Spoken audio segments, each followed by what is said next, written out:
Well, there are ways to deal with the crisis. That's the important part.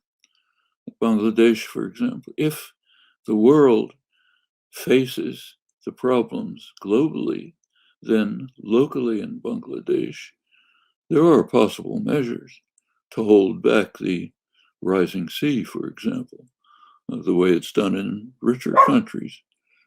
Take Netherlands, take Boston, where I lived most of my life. Much of Boston is technically underwater, but the city survives because of means are available to compensate for that with modern engineering practices and so on.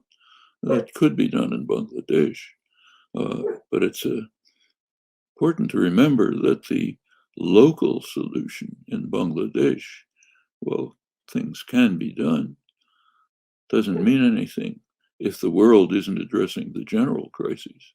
And there are basically two. One of them is terminating the use of fossil fuels, moving to net zero emissions, developing alternatives. That's all very feasible. The other is the moral crisis. That's not a material crisis of bringing the West, raising the West to the level of civilization in which it will recognize its need to take significant measures to compensate and overcome the disasters it has created for hundreds of years. That's hard. And you can see it happening in case after case. So right now, for example, the United Nations has a biodiversity conference.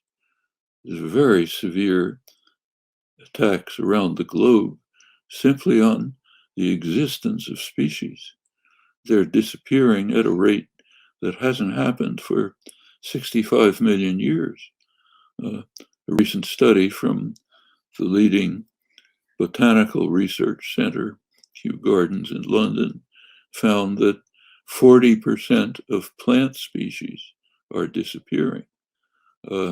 Insect species are rapidly disappearing, mammals as well. This is a very severe crisis. And over 160 countries are meeting to try to consider ways to overcome the crisis. One is missing. The most powerful country in human history is refusing to attend. It will not undertake the moves towards internationalism that are necessary to overcome global crises.